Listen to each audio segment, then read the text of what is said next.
Joined by LMPD Sergeant Matt Sanders. He was with the mayor at 2 o'clock for their briefing at the emergency center. And now he's come here to WHAS. And Matt, of course, you're in contact with how the roads are doing. It's now 17 minutes past 4. What kind of update can you give us at the moment? Well, the road conditions look like they're starting to deteriorate. Okay. In fact, about an hour ago, LMPD issued what's called state forms. And what that means is motorists that are involved in a non-injury accident, either single vehicle or multi-vehicle, where there are no injuries reported, we're encouraging people to take their own accidents now. Right. And it's simply because there's enough accidents out there and not enough officers to respond to all of them. So if you find yourself in a single vehicle accident, non-injury, or you bump into somebody, exchange information with that person, get your cell phone out, take a couple pictures of the damage, and then on our social media, we have a link to the Kentucky State Police website where you can go fill out that information. Okay, great to know. Let's talk about the snow routes. You said as of 1 o'clock today, there were only 9 cars that you all had to move. That's pretty shocking. Simply incredible. Yeah. You know, we pleaded with the community yesterday to remove vehicles from the emergency snow routes, and the community responded. Thank you all very much. We only removed 9 vehicles off of that artery of the emergency snow route plan that we put on our social media yesterday. Wow. Absolutely incredible. We believe the majority of those vehicles were actually just abandoned. So everybody listened. They removed their vehicles from the snow route. Those snow routes are by design. Arteries to get to our hospitals, to get to the jail, to get to other essential downtown services. And so getting your vehicles out of the way so our tow trucks can get through there, our ambulances can get through there, more importantly, the plows can get through there. So thank you to the community for listening. Only 9 vehicles. We did pull 8 off the interstate. Sometimes those are flat tires that people get a ride from, and they're going to come back and get those cars later. We took 8 of those. We impounded those in our tow lot, but by and large, we're doing pretty good out there. So thank you all. Appreciate it. Well, Sergeant Sanders, I was in the Highlands earlier this morning, and on a route that was not an emergency snow route, and I did notice that many cars were gone, and I thought, well, maybe people are moving them because they don't want to get their cars encased in snow, because when those plows keep going over and over again, it's hard to dig them out. It is, you know, and we know it's frustrating because there are people that park on emergency snow routes daily in the downtown area that live in condos and apartments, and they go, well, where am I going to park? We don't really have that answer. You heard the mayor earlier saying maybe ask a neighbor. This is a community problem. This isn't a public works problem. This isn't an LMPD problem. This is a community problem, and it's going to take a community to get through that, and we think we're going to be able to do it. Let's talk about how LMPD is getting around. You said four-wheelers, things like that, downtown, be able to get out and check on people. Talk about that. And all your vehicles are now all-wheel drive, is that right? Yeah, we have a pretty good fleet of vehicles. We have Tahoes, we have Durangos, and even some of our Interceptor sedans are all-wheel drive. We are able to get to people. Just yesterday, our downtown area patrol unit went and took their fleet of all-terrain vehicles and side-by-sides to the gas station and topped them off with gas. We saw a bunch of other people doing the exact same thing. It is not going to be uncommon to see LMPD on a four-wheeler or a side-by-side in the coming days. You think, you were telling me just strange things happen, like you all just a little while ago found an SUV in the river. What was that all about? Where was that location? We don't know. It was like right around 9th and like northwestern area. It looks like a Tahoe just went. I don't know if it came out of park or what, but we got a call a couple hours ago. I'll send you the picture. Actually, we got some drone feed footage of it. I'll send it to you, and you can put it up online after this. But we checked it out with the fire department and our river unit, and nobody was in it. So we recovered it, and the investigation continues. So luckily, nobody was hurt in that incident. How is LMPD staffing for this kind of an event? This is tough. I mean, because we don't know what we're going to be waking up to tomorrow when a lot of this heavy snow is coming overnight. Right. And so, you know, staffing has been a challenge for LMPD, but this chief and this mayor are not going to use that as an excuse. We have staffing levels, just like the fire department, minimum staffing levels, so that we can adequately protect the citizens in this county. And I can guarantee you that those levels have been met.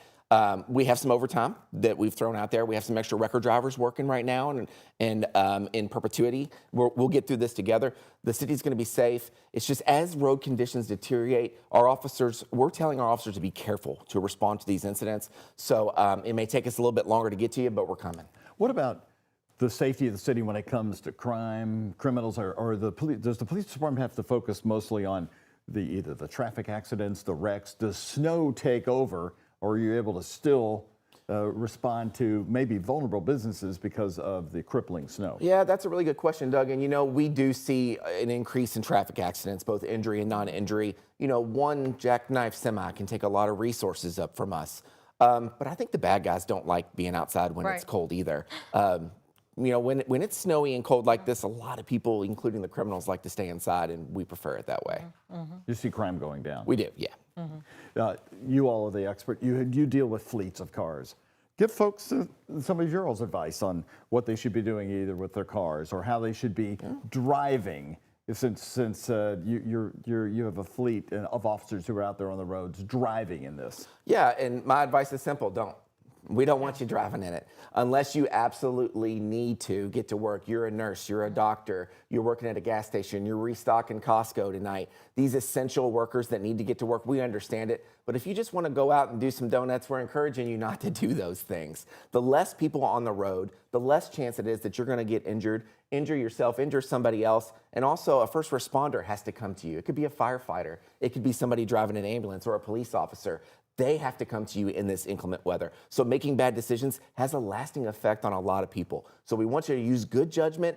Don't be outside. Don't be driving around in this mess unless you absolutely have to.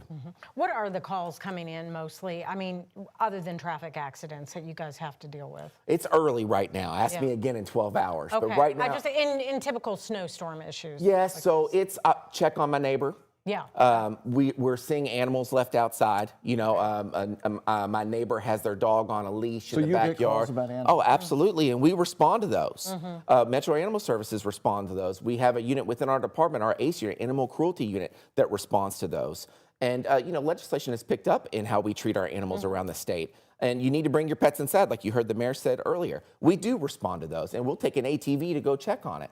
But the calls for service that we primarily get during this time is, and it will always be, accidents. Sure. It's single vehicle, I bumped into something, or I spun around on the highway going a little too fast. Take the time there, slow down to get where you need to go.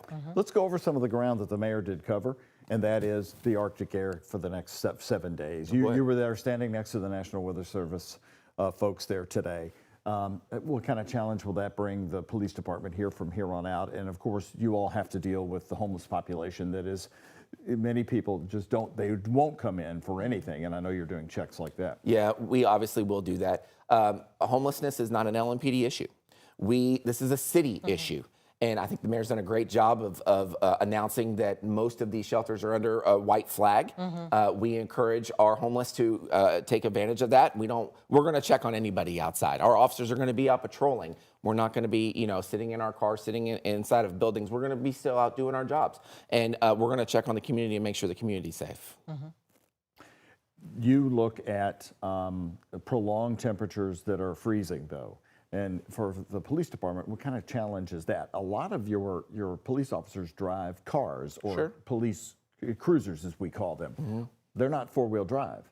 Oh, a lot of our fleet is. It's either all-wheel drive or four-wheel drive. We under this mayor and this chief, we have upgraded fleet. We have Tahoes and Durangos, and even some of our sedans that we have, our Taurus Interceptors, are all-wheel drive. We have all-terrain vehicles.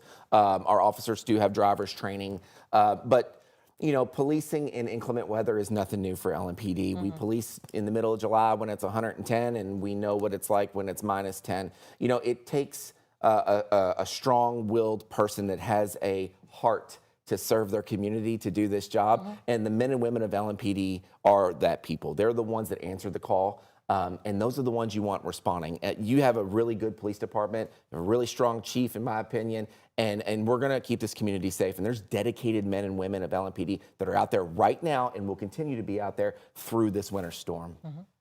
Do you, so from the police department here, from the next several days, we'll be getting what, accident reports from you, the numbers that you've been dealing with? I guess we'll see a peak and then maybe it'll go down? I hope so. So, we had a press conference yesterday in the Emergency Operations Center at 2 o'clock. We had one today at 2 o'clock. We'll have one tomorrow at the EOC at 2 o'clock. I'll be there with the mayor and Jody Myman and the fire chief, and we'll go over some stats to date, and we'll try and get those pushed out to you.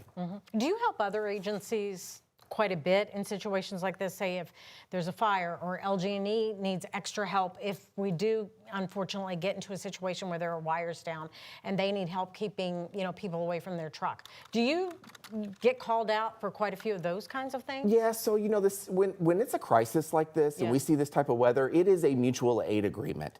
Even the other cities like St. Matthews and J-Town, Shively, Anchorage, in Louisville, we all work really well together. We all know each other. The fire departments know each other. The police officers know each other, and we help each other. But we stay in our lanes. We'll protect a scene to make sure nobody goes around a structure fire, right? Or we'll block off a street so nobody touches a down power line. But LG&E and the fire department and some of those subject matter experts will handle those calls for service. But we will work together with our sister agencies to get through this winter storm.